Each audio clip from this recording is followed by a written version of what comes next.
Hello guys, welcome back. Today I'm going to be talking about something that gives me no pleasure to talk about, even though I talk and think about it all the time, which is the downfall of Glossier. I don't even know if I need to say this, but I'm gonna say it anyways. I really don't want to get sued, so everything that I'm saying is just for entertainment purposes. I am just a person who has Google and knows about controversies on the internet about beauty brands. So I just compiled all the information that I have about this, and now we're gonna have this video. You will be seeing me look over here at my screen to some notes, so please don't hate me for that. And if you want to read more about where I got my information and things like that, I will leave links galore below, so you can read more about that. I realized that if you clicked on this video, you probably know what Glossier is, but just for a little bit more backstory, I do just want to give a little bit of history into the origins of Glossier. And I do think that this is going to be a perfect example of kind of the things that I want to dive into more here on my channel that I talked about in my last video, which is thinking about beauty in a more conceptual way. So the history, the cultural aspects. I am personally really invested in the cultural aspects of beauty and what that means for us as a society. And I think that Glossier really encapsulates so much of what's going on in our current world. So I want to get into it. So basically, Into the Gloss was a blog started by Emily Weiss in 2010. Emily Weiss is our girl boss CEO that we're going to be talking about today. So she basically was really interested in learning about celebrities, skincare, and beauty routines. So she would interview them and then turn it into a blog post, which was Into the Gloss. And she kind of coined the term top shelf, which I think is even copyrighted by Glossier. Into the Gloss was the thing, and then 4 years later in 2014, Glossier launched with 4 products. Emily Weiss pitched 11 times. It's like a famous story. She pitched 11 times, got all no's, pitched one last time to a woman, and then got a $1 million investment, I believe, to start her website, glossier.com, and also to launch the 4 first products. So she had to hire a cosmetic chemist and all of those types of things. Glossier at the very beginning was very skin focused, so you may be surprised that Boy Brow was not there from the very beginning, but it was not. So very basic line when it first came out, but I feel like that is very wild for the time and what made Glossier really stand out in comparison to other brands that were really popular at the time. I feel like in kind of the early 2010s or the mid 2010s like that, like my eyebrows were insane in 2016. Like I was wearing heavy makeup, I had like winged liner, and Glossier was just the, I don't want to say antithesis of that, but at least very, very different. It was very a model off duty look instead of, you know, 2010s beauty guru look. So that really made Glossier pack a punch in the industry. I remember reading or hearing Emily Weiss say in some interview that one of her main goals in creating Glossier was to democratize the beauty industry, which basically just means that it's more consumer focused. So along with that, they made a natural or a more natural look come into focus, so kind of playing on more of like your natural beauty. And also they included more diversity in their ad campaigns and on their Instagram and things like that. This consumer focused business model definitely led to just an insane like cult following of Glossier, which I definitely played into and am embarrassed about now. So please don't judge me for any past videos that I've made.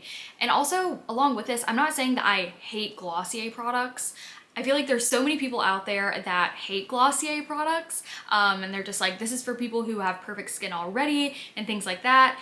I don't necessarily think that's true, and I still like a lot of their products, but at the same time, I know it's not for everybody, and I think that we all need to just realize that if something doesn't work for you, it might work for someone else. So let's not hate on Glossier because you don't like their products. Let's not like them for some of the shitty things they've done, which we're getting ready to get into.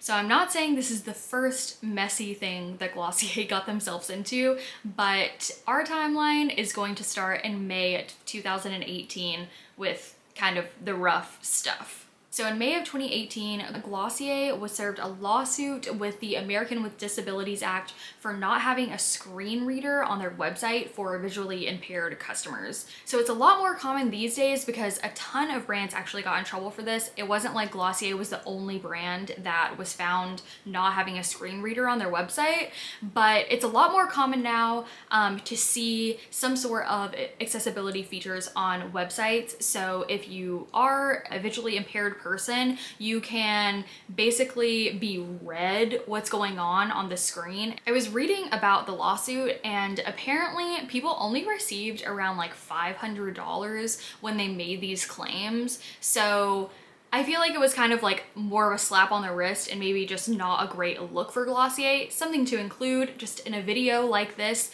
but it's not something that people are really like holding against Glossier as far as I know. Like I'm not seeing that in their like Instagram comments, like remember that one time in 2018. So there's that. Also around May of 2018, Glossier Lash Slick, which is their mascara, launched. And they claimed that it was vegan, but upon further inspection, a lot of customers were noticing that it had beeswax in it, which is not vegan. So a lot of people were upset by this and reached out, and then they received refunds. So some people were not super happy that Glossier like lied about their vegan claims when in fact they were not, but people just received refunds. And then again, that's not really something that I have seen people hold against Glossier as a big issue. And I feel like they're just more cautious with their claims now. And then 2020 happened. Obviously, it was a crazy year for everyone with the pandemic starting in March, and then the murder of George Floyd happening only a couple months after. And while everyone was dealing with all of this pain, brands were just like posting their little black squares and thinking that that was enough. And there was an account started called Out of the Gloss on Instagram that came forward with claims from former Glossier employees citing racism and different things that they experienced working in the Glossier store. I believe mainly in the flagship in New York, but it was a collective of employees sharing their experiences. They also came forward to say that they were not very supported by management, even when they were experiencing racism. And I think the same day or just a day later, Emily Weiss actually responded to these claims and made kind of an open apology to the people of Out of the Gloss, and then Out of the Gloss ended up responding the next day again, just saying these are empty promises and we don't really trust this, and started calling for boycotts on Glossier products. The boycotting Glossier movement actually gained quite a bit of traction, and Out of the Gloss has quite a few followers on Instagram, which we will kind of talk about the effects of the boycotts in just a second. Then in December of 2020, we really just start to see Glossier do some things that are just kind of falling apart. You could just tell things are not okay in Glossier land.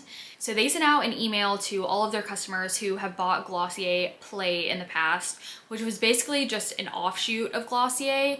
It was a collection of products that were a little bit more fun makeup wise and just overall more colorful products than you would normally expect in the Glossier lineup.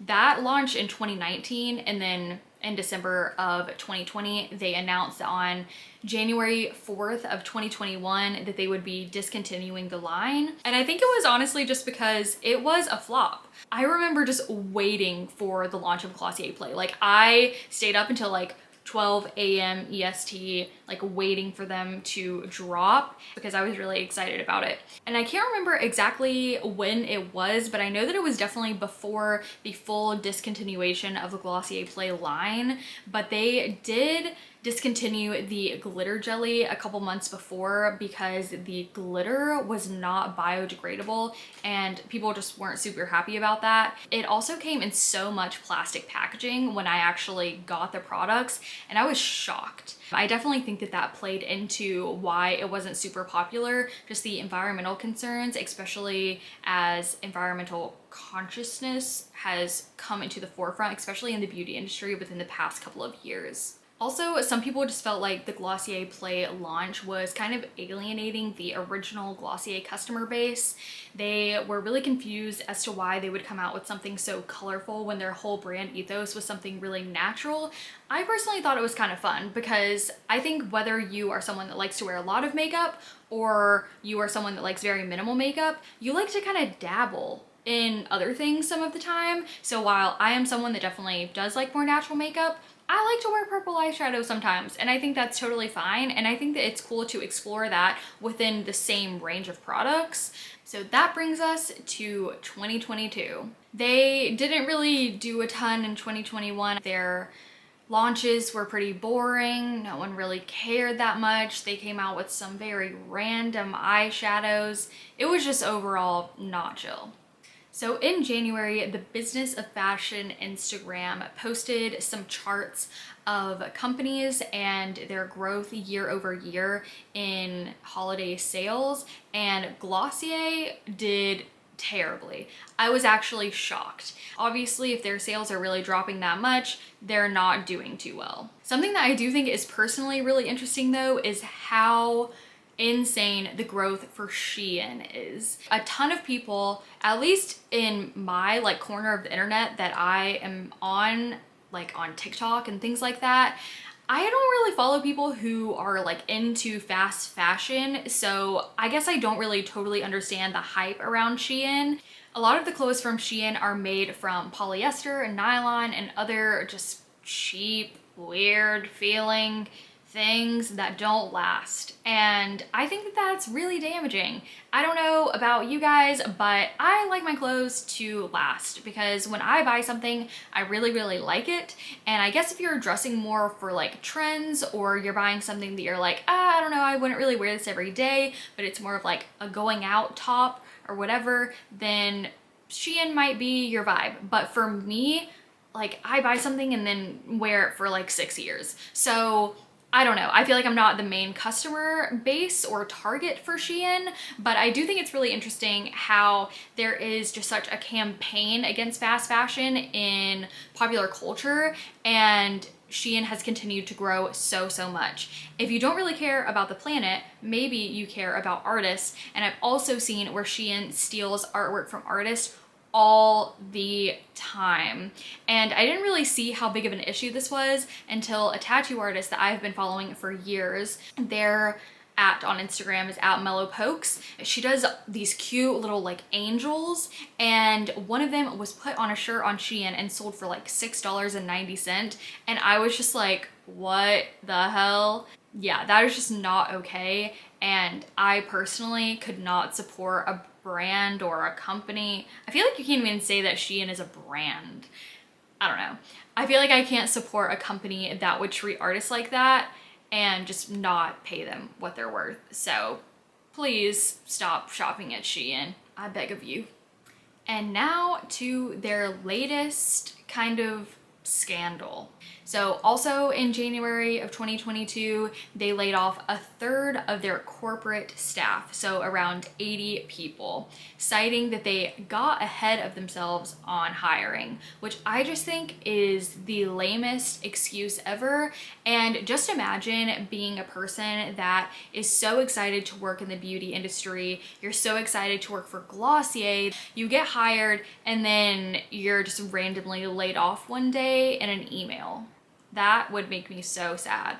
But that's not even the worst part of this whole thing. So in July of 2021, they raised $80 million in Series E funding at a valuation of $1.8 billion.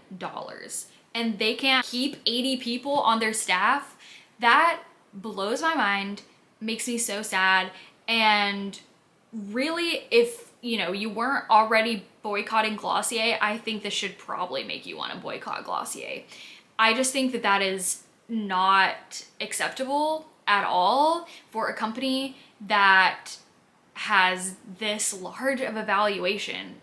It pisses me off, honestly. And it makes me think that Glossier is just kind of a company. And it does make me really sad to say that, but I have a few thoughts and speculations. So my main speculation is that Emily Weiss wants to sell a Glossier to a conglomerate like Estee Lauder or something like that, or she wants to take Glossier public in 2022. If you watch Emily Weiss on interviews, it can be really easy to just be like, yeah, girl power, like that could be me one day. But I think it's really important to remember her history. Her dad was an executive at a tech company, and she had a lot of things at her disposal when she was growing up. She grew up in Connecticut, so she had pretty easy access to New York City, and she interned at places like Ralph Lauren and Teen Vogue while she was in high school. I am not saying that I don't respect Glossier or the things that Emily Weiss has done just because she grew up in a place of privilege. Of course, I'm not saying that, but it does kind of take the magic out of it a little bit. She also got engaged to William Gabrick in 2019, and he is the chief product officer of Stripe, which is kind of the financial tech company, you know, that like runs payments and stuff. And I think that honestly, when that happened and I learned about like his history a little bit more, I was just like, I don't really think that Emily Weiss is a reliable narrator in this story. They're literally featured in this article about like tech power couples. And I don't know, that's just so weird to me. There's this video of her from like 2 years ago where she's, you know, talking about Glossier and all of her success and everything, which is, you know, which is cool. But the way that she's speaking is just so like, ugh. Like I'll link the video below, but I don't know, it just makes me feel weird. And I feel like so much of the appeal of Glossier at the start was the relatability of it and, you know, just the natural look of everything. But now when I watch Emily Weiss, her interviews and her stories and things like that on Instagram, I'm just like, this is not me. Like, I cannot relate to this. And I'm not saying that I have to relate to something or be just like her to support her and like her and things like that. But I'm just saying, again, it does take the magic out of it a little bit. Also, recently, Emily has announced that she is pregnant and due in June of 2022. So I think that she would like to go public or sell to a conglomerate so she can just collect her bag and move on. Like, if your company is at a $1.8 million valuation, that's mind-boggling, and she could probably make enough money off of the sale of Glossier to live fine for the rest of her life, which if we had that opportunity, I'm sure we would probably all take it. So I'm not saying that I blame her, I'm just saying, And kind of along with the whole power couple thing, there are speculations that Stripe is also going to go public in 2022. They've had talks of an IPO or initial public offering for this year. So let's just put ourselves in Emily Weiss's shoes for a second and think about this.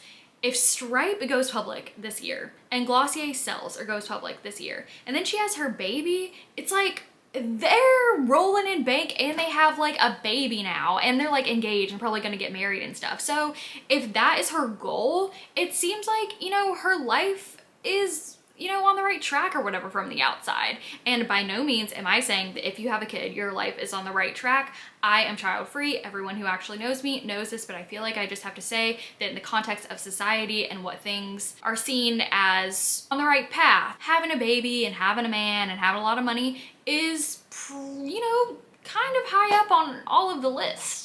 This is also why it seems like they have done Series E funding. Most companies do not go through all of that. Basically, you go through Series A, B, C, blah, blah, blah, until you get to E, and you can go even further if you want to, but like I said, most companies don't. There's kind of a saying that's like, there's no fun in funding, because that doesn't sound fun. You pitch and like beg for money from rich people, basically. And doing that 6 times or 5 times to get to Series E does not sound very fun. So why would they want to do this? Obviously to increase valuation. Whether they plan to sell or go public, increasing valuation is, you know, usually seen as a pretty good thing unless you're weak work. If things look a little bit different, I'm so sorry, but my camera died. Anyways, we're back. Back to what I was saying, I think that the reason that they may have cut all of these jobs is because if you get acquired by a new company, they own everything of yours. So for example, the company that I work for recently got acquired and now everything is theirs. We are their employees now. Our equipment, we work from home, so we have monitors and laptops. Everything is now owned by this new company. So basically, if Emily Weiss does end up selling Glossier to a larger conglomerate or just larger company in general, they would then inherit basically all of those employees. So why not just trim the fat, as some people like to say, and get rid of those employees instead of them going through an acquisition and then being laid off later. I think overall it's super messed up and I am not okay with any part of this, but that is just my opinion on what could be happening. Also, this whole thing with being acquired or sold or whatever is very, very common in the beauty space. So I used to work for a beauty company that shall not be named because again, I'm terrified of being sued, and it was one of the worst experiences of my life. But anyways, that CEO literally said to me, it won't even matter because in 5 years, we're gonna get bought out by P&G. So who cares? P&G is Procter & Gamble. They are the company that owns like Head and Shoulders and like 50,000 million other companies. So a lot of people have it in their heads that they can just kind of create a brand, sell it, and make a butt ton of money, which, you know, again, I don't necessarily blame someone for wanting to do that, but I don't think that it would align with my personal values. And when you own a company or a brand with that ethos, at the end of the day, it's just not gonna have all of the heart in it that I would like my beauty products to have behind them. And personally, especially in the last maybe like 2 or 3 years, I've noticed a huge decrease in just Glossier's care. Like I remember I think 2016 was the first time that I ever ordered from Glossier, in like November 2016, I want to say. And it was just such a delight to open the package. I felt so excited. There were the sticker sheets, just everything. It was just top notch. It felt so special, and that's not the case as much anymore. They don't have their sticker sheets anymore, which I know is another kind of like environmental concern that they had, so I'm not really saying that that's bad. I support them in that, but for example, they used to have a lot of like little extras that you could get, like spend $50 and you'll get this like merch or whatever. And they still do that sometimes, but the most recent one that I can think of that was like a special product that you couldn't like buy was a little mirror that said, "You look good." And I ended up actually giving in and buying this because for my little cousin's 14th birthday, she wanted some Glossier lip gloss. And so I ordered and ended up getting the little mirror, and it was such bad quality. It literally felt like the mirror was made out of just like plastic. I don't know. Also, just the launches that Glossier have now are not quite as special as I feel like they used to be. It's just like so boring now. I don't know. I used to think of Glossier as such an innovative and fun brand, and their past couple of things have just really not made me want to, you know, stay up until 12 a.m. and buy exactly when it drops. And I don't necessarily know if that is because my love for beauty is wavering. I don't think that it's that. It's just my tolerance for like bullshit in the beauty community is a lot lower than it used to be. But I do just want to say that if you ever see me buy another Glossier product, please don't think I'm a hypocrite just because I said all this, and a lot of it really does bother me. I am honestly just a weak beauty collector, and I want to get my hands on things just so I can have an opinion on them, and I want to be honest about that. that's pretty much it. That's all my notes. That's all I wanted to say. So if you have thoughts, I would love to hear them. I would love to have a nice conversation about this. So thanks so much for watching, and I will see you guys next time.